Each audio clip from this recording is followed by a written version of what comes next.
Estamos los dos en el plano. Sí. Vale, Sí, pues es yo te miro a ti. bastante grande, sí, a mí. Vale. Esto acaba de empezar.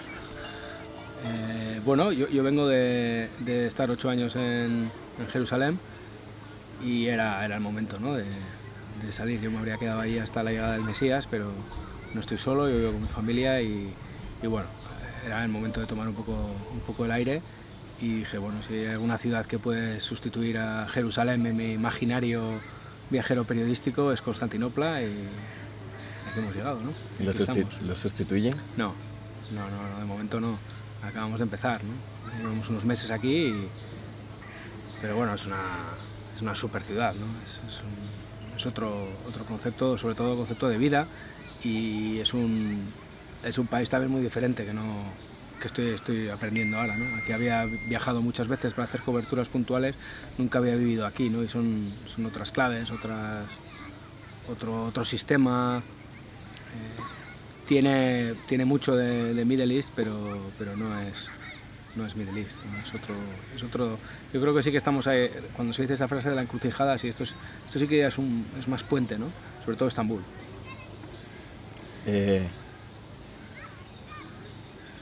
¿Qué es lo que no puede sustituir Jerusalén? La luz, el sol, tío, lo echo de menos. La luminosidad, tampoco creo en esto de la energía de Jerusalén y tal, esas cosas. A mí nunca llegué a sentir algo así, ¿no?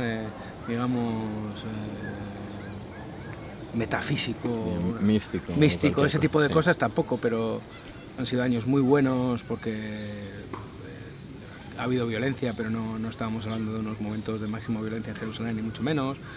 Bueno, ha habido muchos factores que han hecho que la experiencia haya sido súper positiva para todos, ¿no? Pero bueno, al final yo creo que es ir avanzando, ¿no? Ir dando pasos y retrasar lo máximo posible, ¿no? La vuelta a casa, diríamos.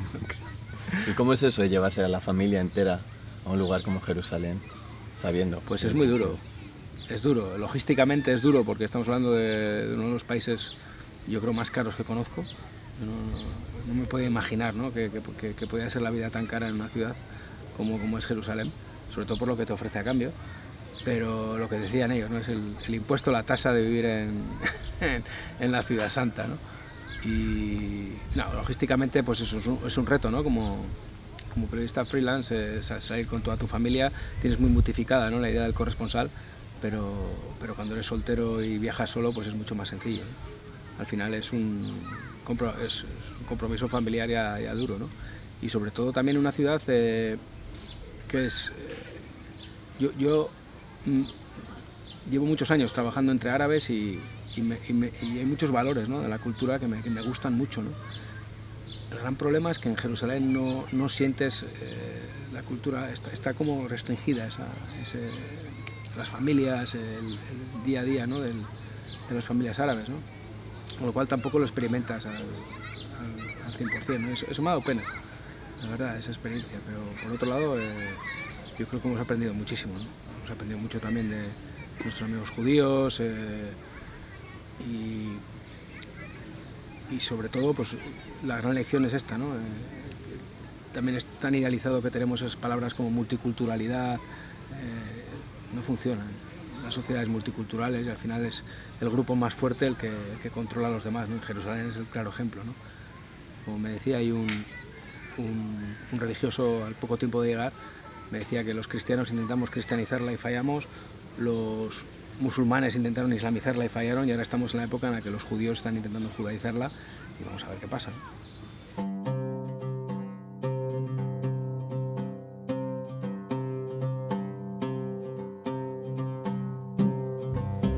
¿En ese aspecto no se parece un poco a Estambul? Sí, son ciudades cebolla, que les llamo yo, ¿no? Que vas quitando, sí, son capas y capas y capas, y según qué capa venga, pues intenta tapar a las de antes, ¿no? Sin darse cuenta lo maravilloso que es tener 20.000 capas, ¿no? Cuando una cebolla la abres y ves todo lo que tiene, ¿no? Y dices, qué maravilla, ¿no?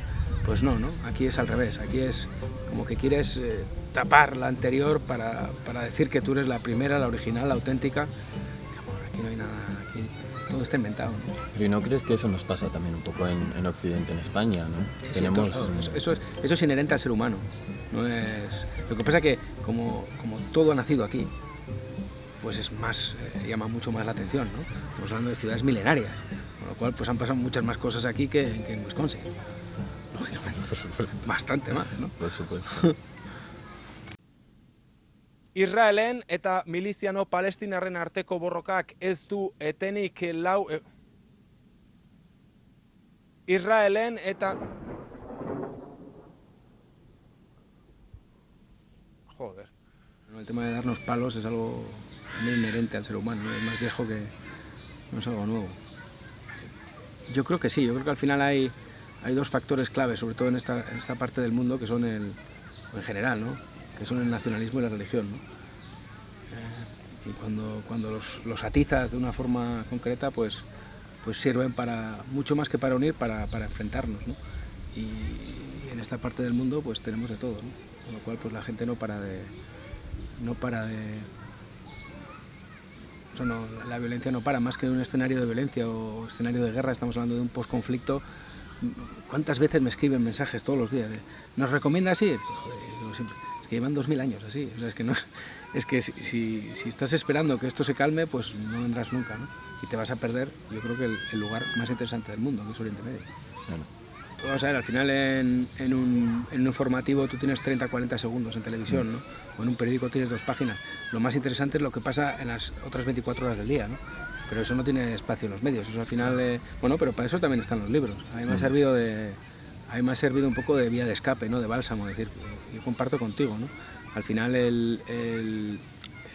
digamos la fracción de realidad que podemos transmitir en una crónica de radio, en un tuit, es muy limitado, ¿no?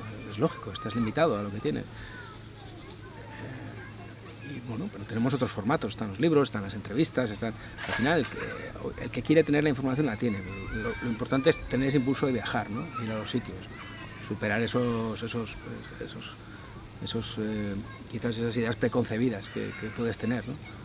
Y viajar, ¿no? Viajar y verlo por ti mismo y experimentarlo, ¿no? No hay otra. ¿Y crees que de verdad existe esa intención de conocer lo que pasa el resto de las 24 horas del día? Sí, aparte sí, hombre, yo creo que hay mucho la gente yo creo que sí se mueve y sí viaja. Quizás, por ejemplo, si vienes a Estambul te vas a encontrar a la inmensa mayoría en los mismos 4 sitios, ¿no? Es un poco lo que tiene el turismo mainstream, ¿no? Pero bueno, es algo, ¿no? Aunque sea es un paso, quizás luego cada uno puede ir avanzando, es diferente, cada uno somos diferentes, ¿no? Pero yo sí que veo, para mí ha sido una sorpresa, sobre todo con el tema de los libros, ¿no?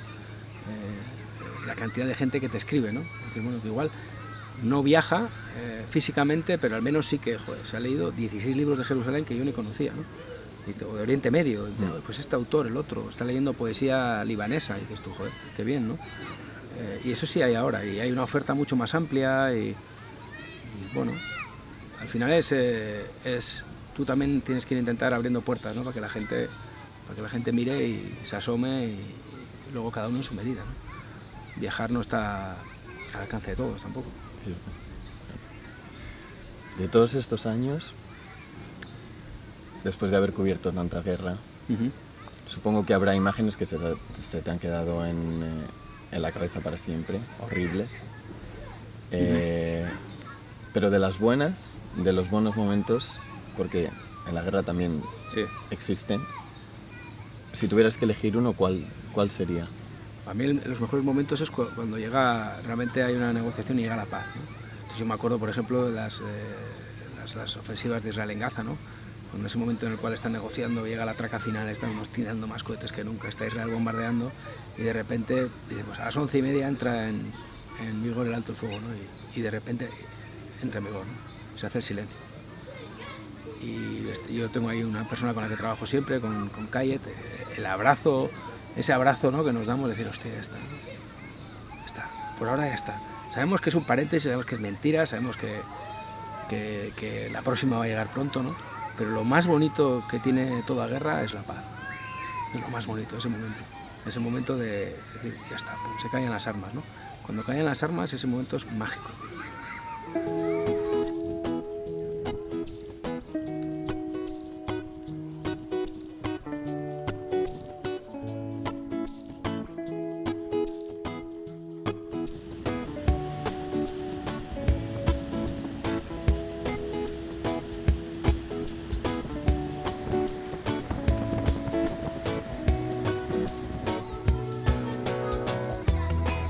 en una guerra, aparte de ruido, bombas y demás, se vive también, ¿no? Claro. Es que eso es algo que yo creo que cuesta un poco entender. A mí me ha costado un poco entender que no todos son bombas y tiroteos y que lo que dices en las 24 horas del día ocurren muchas más cosas. Mucho más. La gente se casa, la gente va a misa, la gente va a la mezquita, la gente va a la escuela, tiene que ir a la compra, a la gente le duelen las muelas. Hay mil cosas, ¿no? Al final hay una retaguardia inmensa que yo creo que por lo menos es donde más trabajamos nosotros, ¿no? Si eres más gráfico, necesitas hacer mucho más frontline, ¿no? Pero para nosotros al final la madre de, digamos, la esencia de nuestro trabajo está en las historias que te va a contar la gente, y las historias están ahí, ¿no? Más en esa retaguardia. Cuanto más cerca del frente, pues lógicamente esas historias van a ser más crudas, van a ser más jodidas, ¿no? Pero al final es acercarte y cada uno se pone sus límites, ¿no? Esto no es una... ¿Quién la tiene aquí más larga? Yo llego hasta ahí, tú llegas hasta ahí, no. Es bueno, es intentar... Tú vas a contar o sea, tu visión de la realidad va a estar muy limitada. El tema es intentar que sea, aunque sea limitada, que sea lo suficientemente global para explicar, ¿no? Cómo puede ser la situación de muchas familias en ese mismo contexto, ¿no? Y tender puentes con tus lectores que están a 3.000 kilómetros o 4.000 para que lleguen a entender mínimamente lo que es vivir una situación de esas, ¿no? Yo creo que ese es el objetivo, ¿no? Lo que dices, las bombas, las explosiones, pues sí, están ahí y sobre todo a nivel visual es impresionante, ¿no? Si tú googleas ahora guerra en Gaza, lo primero que vas a tener son 300 imágenes de bombardeos, ¿no? Magníficas. Es un poco peligroso, ¿no? O en Irak, si tú pones Irak, ya, pero al final y además lo que pasa en estas situaciones es que la realidad supera la ficción por mucho, ¿no? Con lo cual no es que te enganches, es que o sea, es lo más llamativo, ¿no? Es lo que realmente ahí sí que sobran las palabras, ¿no? Lo discuto mucho con la gente de la tele, ¿no? Cuando ves equipos muy grandes de televisión hoy en día viajando, ¿no? Productor, editor, no sé qué, pero si tú tienes el bombazo, pon el bombazo y ya está, cállate, o sea, ¿no? Es como la sección esta de ironías, ¿no? De no comment, que eran solamente las imágenes, ¿no? O sea, hay veces que yo creo que, sobre todo a nivel gráfico, ¿no? Todo esto, la guerra es súper sexy, ¿no? Dices, joder, es que es tan brutal las imágenes que ves, ¿no? Que no hace falta ni que las expliques. En un periódico es diferente. Eso son dos líneas, ¿no? La explosión, por mucho que describas el color, por mucho que seas de 5W y te gusta el periodismo narrativo, al final el sujeto oro predicado, ¿no? Pum, y ya está. Y luego tienes que explicar todo lo demás. ¿Qué planes tienes? ¿Planes? Bueno, ahora ya...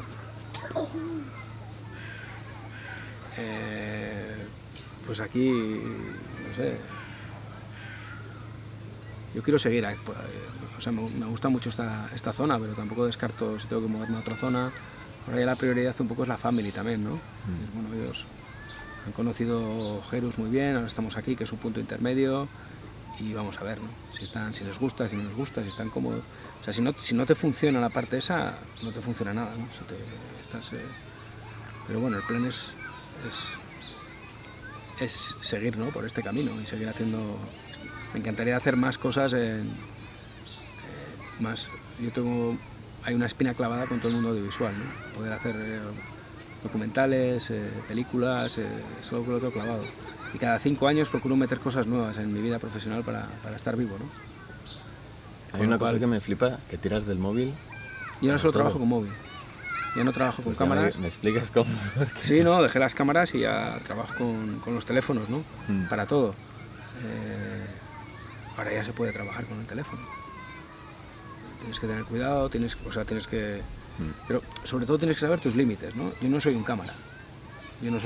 Yo he aprendido de cámaras. Entonces, cada vez que veía un cámara bueno me pegaba. Entonces, ahora yo creo que con el teléfono se puede hacer... Para las piezas que yo hago de minuto y medio es suficiente, no necesito más, ¿no? Defiendo mi trabajo. Eso sí, si me voy a hacer ya piezas o sea, si quieres hacer documentales y tal, pues ya necesitas otro tipo de... O no, quizás también se puede. Bueno, se puede también, seguro. Sí. Pero bueno, al final nos ha ido cambiando, esto, ¿no? Y ahora pues sí, ahora trabajo solamente con teléfono. ¿Qué otras cosas has ido introduciendo últimamente? Bueno, he ido introduciendo, he ido introduciendo cambios geográficos, he ido introduciendo cambios tecnológicos, digamos, familiares. Pues no sé, por ejemplo, a mí al principio me daba mucho miedo ir a Irak, ¿no? Es un sitio que lo evitaba, ¿no? Porque me daba miedo. Y ya fui a Irak. Después, a nivel técnico, como tú dices, pues ya dejé las cámaras, me pasaba el teléfono. He dejado mi mochila y ahora voy con trolley. Sí, cositas, te parece una tontería, pero cuando estás todo el puñetero día viajando es muy importante. Hombre, desde que vas a Ucrania en tren... Claro, a Ucrania, por ejemplo, la guerra de Ucrania, ya te mueves en tren en la guerra de Ucrania, puedes ir al frente, a 20 kilómetros del frente vas en tren. No sé, para mí un cambio fundamental fue en 2015, cuando me muevo con toda la familia a Oriente Medio. El hecho de empezar a escribir libros, eso también es lo que me dio Jerusalén, ¿no? Me dio tiempo. Entonces, el hecho de empezar a escribir libros también ya te cambia el chip, porque ahora ya, a partir de entonces yo ya trabajo pensando en los dos formatos, ¿no? En el día a día y, joder, pues esto me puede servir para este capítulo, para lo otro, ya estás con eso activado también, ¿no? Bueno, pues poco a poco, ¿no? Vas metiendo cosas. ¿Cómo hay que cambiar, hay que estar despierto, si no... Estaba todo el rato viajando y yo era como una especie de Dr. Jekyll y Mr. Hyde. Yo tenía dos caras, una estaba viajando y cubriendo cosas, y otra estaba en mi casa en Azpeitia con mi mujer, mis dos hijos, y estaba más pendiente de lo que pasaba afuera que de mi familia, ¿no? No podía ser, pues había que buscar un punto de encuentro, ¿no? Y ese fue Jerusalén. Y a mí lo que me dio esa ciudad, increíblemente, me dio tiempo, me dio calma. Sí, es increíble. Y luego, pues eso, ahí es donde yo conozco a Xavier Aldecoa, por ejemplo. Él también tenía ganas de escribir un libro, escribió Océano África. Yo lo vi y dije, joder, pero si yo tengo esto de Oriente Medio hace tiempo, lo tengo ya... ¿Qué pasa? Lo tengo que... Hay que darle el empujón, ¿no? Sí, hay que dar... El tema es sentarte y hacerlo, ¿no? Eso es lo más difícil, tío, lo más difícil. Sentarte y hacerlo. Al final es un trabajo. O sea, artistas en esta vida hay 4. El resto somos trabajadores. Aquí hay que trabajar. Tienes que trabajar y mucho, ¿no? Y al final un libro es un trabajo. Pero bueno, a mí me sirvió de inspiración, desde luego, ver lo que hizo Aldecoa, ¿no? Y joder, si hay uno de África, yo creo que hay que hacer uno de Oriente Medio, ¿no? Se lo merece. Yo llevaba más de una década dando tumbos y no tenía nada en las manos, es decir, ¿no? Y era una discusión que tenía mucho con David Beriain también. Él, cuando acababa el año, solíamos hablar y me decía, yo este año he hecho este documental, este otro y tal, fíjate. Muchas veces yo acabo el año y no tengo nada, porque yo hago noticias del día a día, ¿no? No tengo un... Y decir, joder, pues mira, he hecho una serie de investigación sobre... Que va, tío, es que no me da la vida. No me da la vida. Y ahora, sin embargo, joder, pues miro mis libritos y digo, joder, y me da eso, decir, tengo algo, ¿no? Es decir, he hecho algo, ¿no? Y eso es importante. Y sobre todo eso, la labor de divulgación de esta parte del mundo, que tampoco hay tanto material. No hay tanto material en nuestra lengua, ¿no? Sobre esta parte del mundo. Libros del califato, libros de... No hay tanto. Con lo cual yo creo que es importante hacerlo. Yo animo a todo el mundo que vive en esta parte, que vive en Oriente Medio y tal, a que trabaje, ¿no? Da igual, Kuwait, Dubái, lo que sea. O sea, todo lo que hagas va a ser valioso porque no hay. Entonces hay que hacerlo. Tiene que quedar ahí, ¿no? Para que la gente se pueda acercar. ¿Viene alguno más? Sí, yo voy a seguir escribiendo todo lo que pueda. El ritmo varía mucho, ¿no? Pero a mí sobre todo el formato el de Oriente Medio y Oriente Roto es complicado. Un libro tan sobre todo tan extenso por temas, por geografía y porque dejé un montón, tuve que quitar muchísimo material, ¿no? Porque parecía la Biblia aquello. Entonces era demasiado. Casi eso es lo peor siempre, ¿no? El tener que cortar, le coges además cariño a ciertos... No, pero luego te das cuenta... yo siempre les paso los libros a las mismas personas para que se los lean y me fío muchísimo de su criterio. Sí. Porque para ti todo es importante. Claro. O sea, yo en cada crónica que escribo de Irak sigo explicando lo de qué es un suní, qué es un chií, imagínate. Y luego al final dices, ¿es necesario? Pues ya lo voy resumiendo cada vez más, ¿no? Pero te das cuenta que sí, que la gente no se queda con estas cosas, ¿no? Pues en un libro imagínate lo que puedes dedicar al chiismo y al sunismo, por ejemplo. ¿Qué hay del libro que has quitado y que dijeras, a lo mejor... No me acuerdo. ¿No? Que va. Yo soy un desastre para eso. Tampoco los he releído, los libros. ¿No? No, nunca me he releído. Y es algo que tengo pendiente. Sí. Lo que me está pasando también con el paso de los años, cada vez leo menos periódico, veo menos televisión. ¿Qué haces? Exacto. No, digo esto, pero sí, al final estás todo el día enganchado, ¿no? Ya. Pero yo sobre todo estoy más enganchado a lo que es a la noticia. Es lo que más noticia y hablar con gente, ¿no?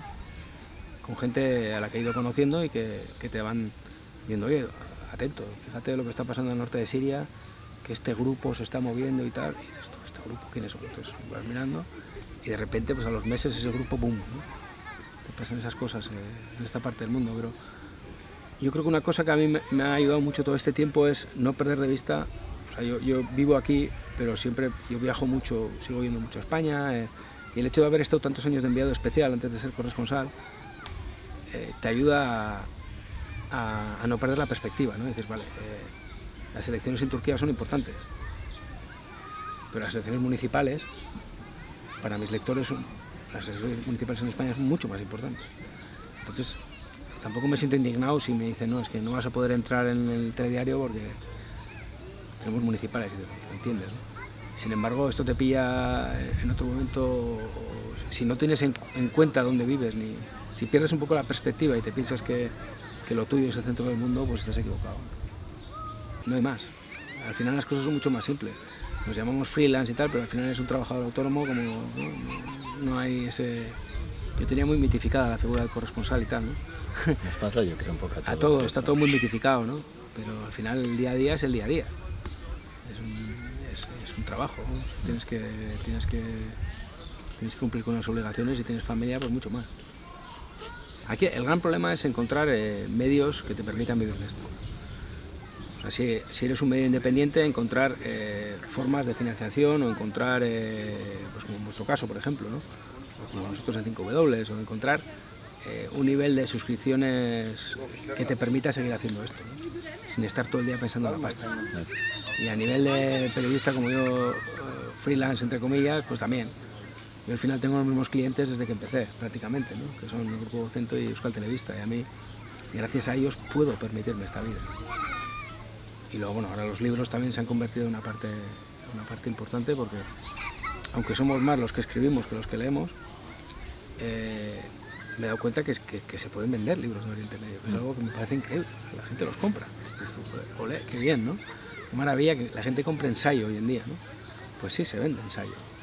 Incluso te lo sacan en bolsillo. Y dices, ya he visto. Pues qué maravilla, ¿no?